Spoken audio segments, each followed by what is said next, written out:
Mungkin ada lagi pertanyaan? Sekarang udah 16.21, kita pikir sampai 16.30 ya Pak Min ya, mungkin karena nanti. Ibu Nurul Hanisa ini, Ibu Nurul Hanisa. Silakan Bu Nurul. Saya Pak, terima kasih Pak Toto, Iya. Pak Tito. Saya sebenarnya baru mulai untuk melakukan suatu usaha bisnis kuliner rumahan ini. Jadi saya mulai dari sebelum puasa saya menerima orderan PO untuk rendang karena saya orang Padang. Jadi saya terima PO untuk rendang dan alhamdulillah pada saat bulan puasa banyak rendang saya sampai masak hampir lebih 15 kilo. Lalu dan masakan-masakan rumahan. Nah, masakan rumahan ini ya tentunya dengan menu-menu Padang. Dan alhamdulillah itu memang saya buka PO selalu gitu. Nah, lalu saya juga menjual beberapa makanan atau penganan, snack-snack, keripik itu dari berbagai kota. Ada dari Padang, dari Bukit Tinggi, dari Jawa Tengah, Solo. Nah, lalu itu dengan berbagai merek juga. Nah, kemarin saya dapat saran dari teman untuk yang apa namanya oleh-oleh itu, makanan oleh-oleh, penganan atau keripikan itu kan mereka sudah ada mereknya.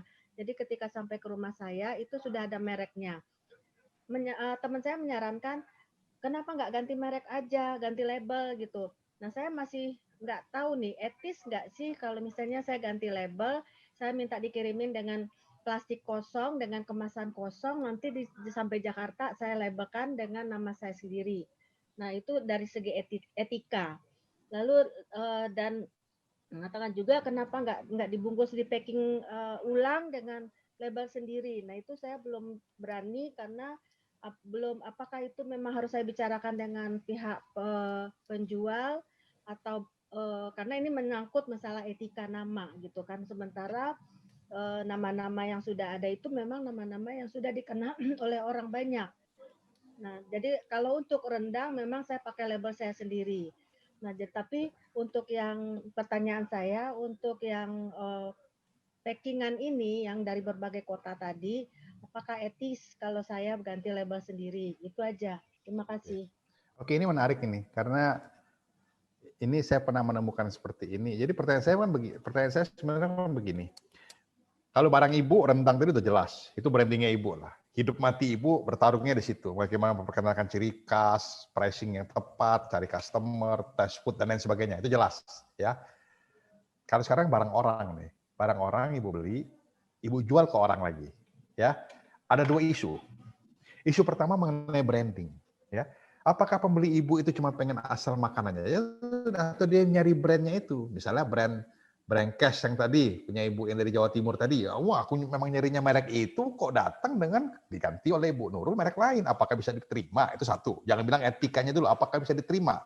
Yang aku cari kan merek itu, merek kerupuk Palembang Ibu Oi, katakanlah gitu. Ya, gepuk siapa gitu dari Bandung. Lu kok datangnya beda? Aku bikinnya kan maunya Kartika Sari, kok datang Brodisnya kok beda gitu. Ini gimana? Itu satu isu.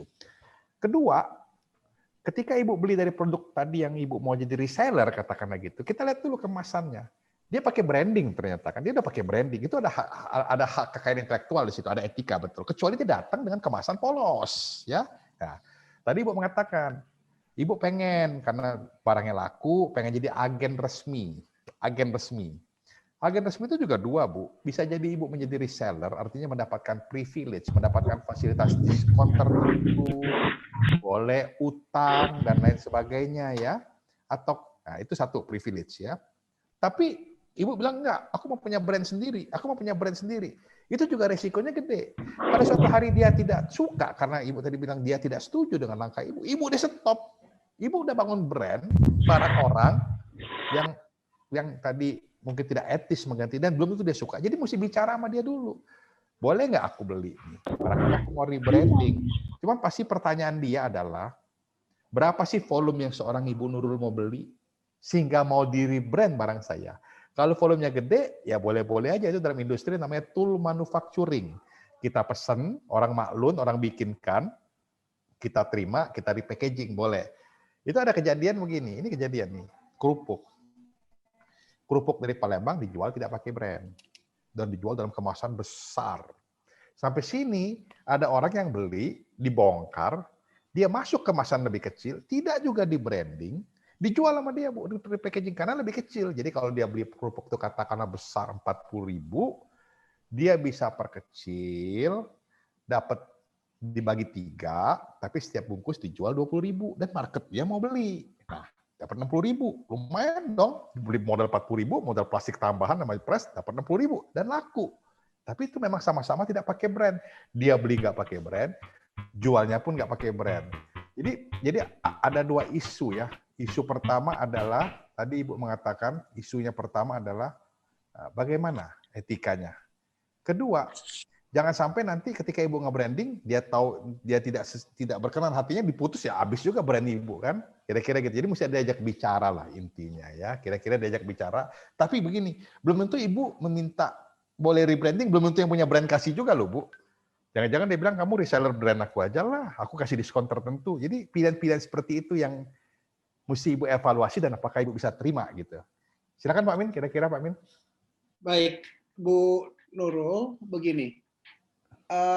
Gagasannya baik sehingga Ibu memiliki sebuah brand, tapi apa yang sudah dikatakan Pak Tito tadi ikutin aja lah. Nah, saya akan menambahkannya begini.